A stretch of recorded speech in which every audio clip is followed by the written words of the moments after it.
Hello, everybody. My name is Maurice Bloem, and I am working for Church World Service, a faith-based NGO.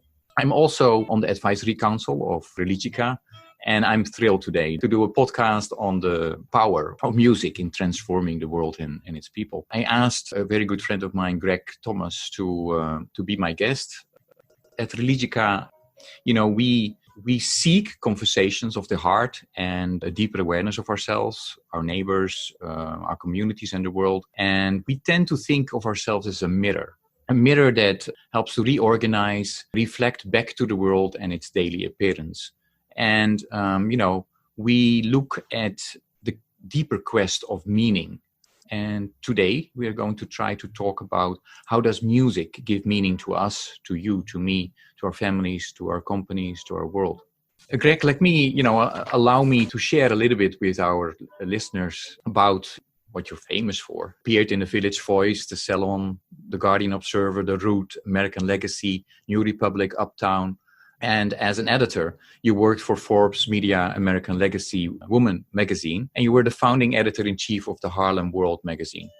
In 1995, the New York Association of Black Journalists selected Greg as a winner of the Critique and Review Newspaper Award for the Marcellus Trumpet Truth as he sees it. Greg also worked on in front of the camera and behind the scenes in video production. Greg co-produced and directed several documentaries. Greg has been interviewed on several programs on his distinctive approach to confronting and transcending the problems of race in the United States, and has launched an enterprise, the Jazz Leadership Project, for which he serves as the CEO. Maurice, I just want to thank you, first of all, for inviting me to for your maiden voyage podcast, talking about music, which is my passion. It's my avocation, my vocation. Just honored to be here and glad to contribute and share some perspectives and for us to have a conversation. The first question that I would like to ask you is, can you share with us or still remember the moment that a piece of music, a song or a melody made an everlasting impression on you? There are so many songs that have made a very powerful impression on me. But if I go back to my early years as a teenager, where I really just fell heads over heels in love with jazz. There was a station in New York, WRVR, and RVR is short, for Riverside Church. This is where this particular station was actually housed. And WRVR played both straight ahead jazz, what's called mainstream jazz, but they also played a style that became known as fusion, which is music that incorporates elements from funk and some rock and roll and what I call instrumental R&B. And at the time of my early love affair with music, where I really just started getting into it and listening and researching, that type of thing, and became a player myself of the alto saxophone, there was a particular song by Joe Sample, great pianist, composer, and he was one of the key people and leader of the group, the Crusaders. They started as the Jazz Crusaders and then just became the Crusaders. There was a song that was played on WRVR that there was something about the song that just captured me. But this was an instrumental song. It was a title cut from a recording called Carmel by Joe Sample. And this song is based on, it's his kind of a tone poem of sorts to Carmel in California. So this is kind of his take on the feeling and flavor of that place. And I just love the melody, the backdrop, the instruments, the way they blend together, the different parts of the song that has elements of funk, of a little classical, jazz improvisation, it had some Latin in there. All of those elements were in there in such a way that I just would listen to it over and over and over again. So I would say Carmel by Joe Sample is a good example. Could you share that with us? It's of course, I'd love to. Yeah. Okay, so that was Carmel was by Joe Sample. That was a song that really captured me. My early years of love affair with music as a teenager. It's kind of funny. I think we are about the same age, and I was born raised in the Netherlands, but the names of the musicians that you mentioned, I also grew up with it. I mean, Earth, Wind and Fire, I was a big fan of that. Then, around that age, I also started to play music myself. I played the drums, and I started actually with, funk music, and then slowly went into jazz. Miles was, of course, very important. So it's interesting to because you were so far on other continents, and we have also music-wise in development, we have so much in common. So maybe there we go to my next question to you is which is at the heart of the conversation today. Do you think music has transformational power? And if so, is that true for all kinds of music? And if not, why not? I would say definitely the answer is yes. I think that music has had transformational power for human beings for about 40,000 years. When they first found like a flute, a shaped instrument, in some archaeological dig or something. So for 40,000 years, music has been a part of human life, and it's pretty universal across cultures, civilizations, peoples. And it is definitely transformational. Whatever stage or development of a group of people or a nation, music is part and parcel of people's everyday lives, and particularly their lives in terms of certain passages in life. Music is used to celebrate birth, to honor death. It's used, people get married, so there's a ceremonial function to it. There's a ritual function to music. And now the internet, where music and just human artifacts and ideas travel so fast. I would like to piggyback on what you said in terms of that you played music yourself. So is there a difference in listening, dancing to music and actually making music yourself? And especially in relation to then, the transformational power of music? The answer is yes. Music isn't just something that is for your ears, though it enters through your ears as you listen, but it enters through your ears and goes into your entire body. So, from a brain perspective, it's touching, and, there have been brain scans to show this, it from the prefrontal cortex to the limbic system. I mean, it just hits all those areas. So if you involve yourself in actually dancing to music while you listen to it, which, as I alluded to earlier, cultures have been doing and groups of people have been doing for millennia, it gives you an even richer perspective. In fact, when we talk about blues and jazz were institutions within the Black American community in which you have a cultural complex. So you have, it's not as separated, it's all working together, similar to in African cultures where, the music and the dance is a part of a larger, richer cultural complex. So in Black American tradition, and this is something that he said we'll get back to it later, but I'll mention him again. Albert Murray in his book, Stomping the Blues, talks about, he places blues and jazz within a ritual frame, a communal ritual frame, so that you go to a setting. It could be, it could be a club, it could be a dance hall. Let's take a dance hall. And you go there in order to stomp the blues, as Murray said. You go there to have a good time. It's good time music. Whereas the lyrics of the blues, for example, may be about something that is bad that happened, or something that, a sad memory. Just by virtue of facing it and singing about it, you can actually feel better about it. And you're sharing your story with others who have their own experience with such feelings and occurrences in their lives. First thing you do is, and this is Murray, it's like a purification ritual to start. So you're purifying the atmosphere of all of the negativity and stuff that has happened during the week, or, that you feel bad about, and you're there to like have a good time together.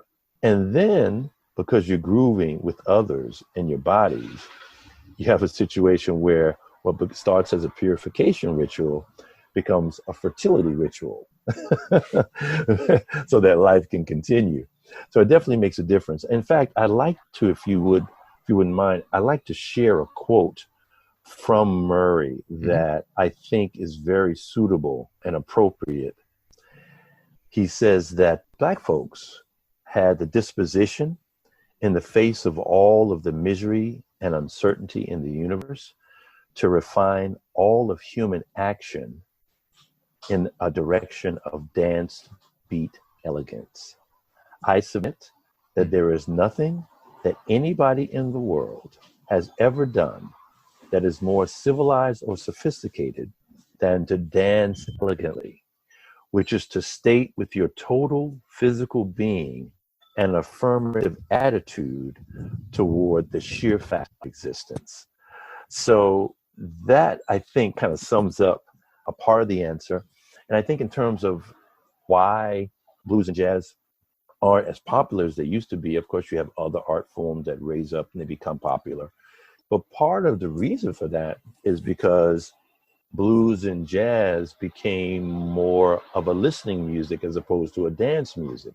And whenever you separate the musical experience from the dance element, then you're going to lose some of your audience because, again, for millennia, that has been an integration, music and dance. So those things relate together very well and very strongly.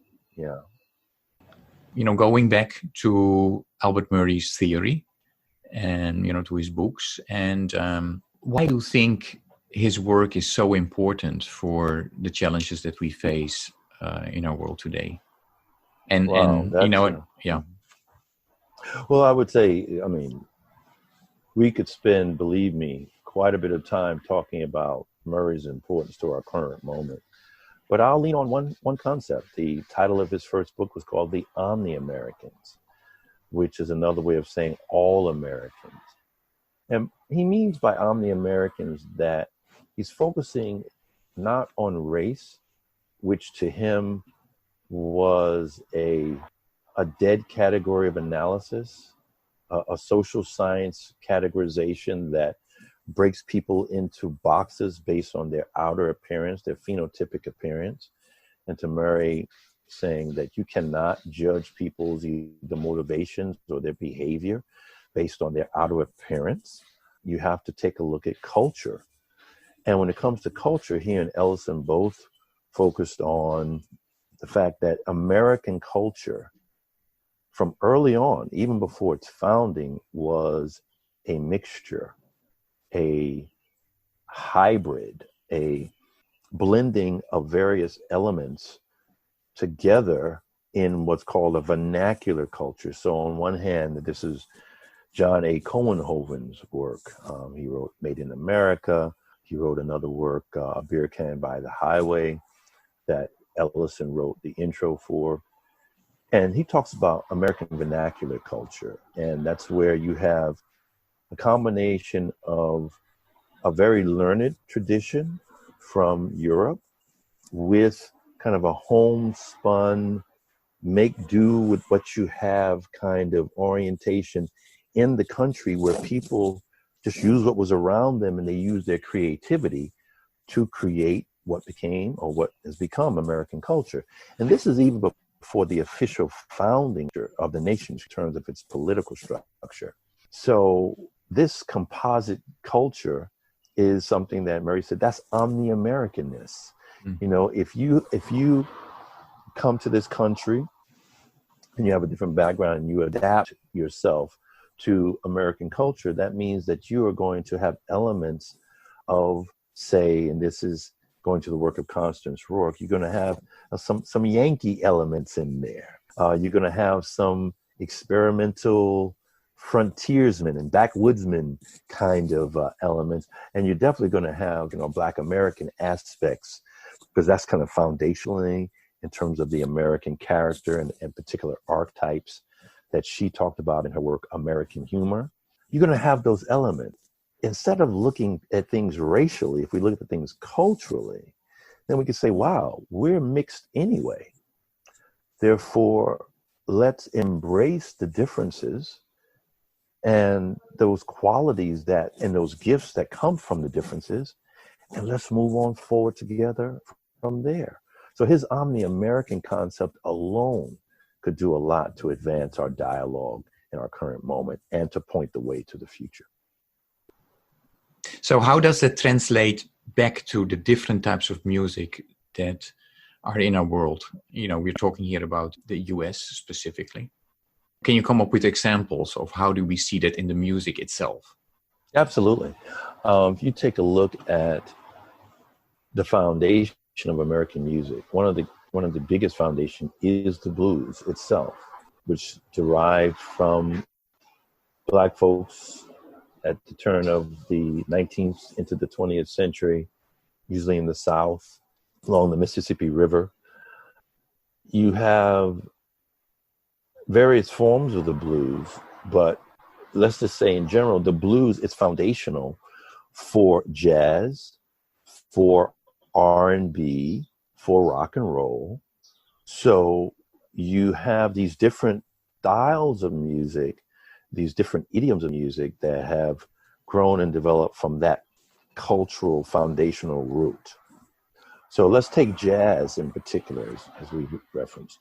So jazz, like Black American culture, is made up of different elements in terms of its continental orientation and its civilizational orientation, by which I mean Black American culture is a foundational subculture in American culture.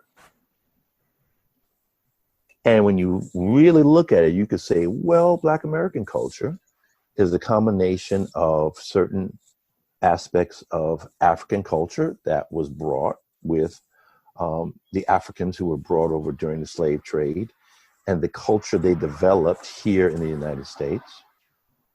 A certain aspect of European culture, which was adapted and adopted because that's what was here.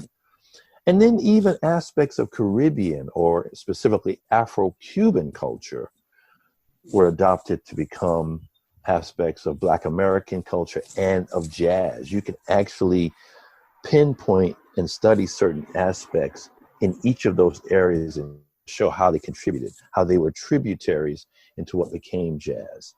So again, this is a synthesis of different elements. That's just the reality of American life. And the sooner folks can accept that, acknowledge it, appreciate it, embrace it, the better.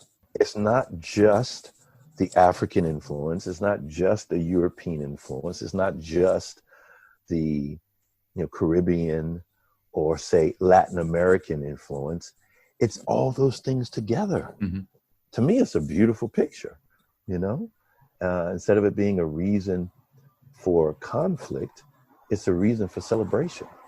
So that's an example from the music. I would like to put two quotes in front of you of actually one of my favorite artists, if not, the most favorite artist, Miles Davis. I would like you to react on the statement. So he seems to have said, good music is good, no matter what kind of music it is. I think it was Duke Ellington who said there are two kinds of music, good and bad. So, Miles might have been riffing on Duke there.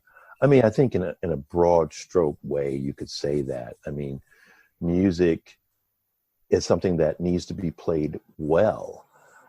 There's craftsmanship involved in learning to play music.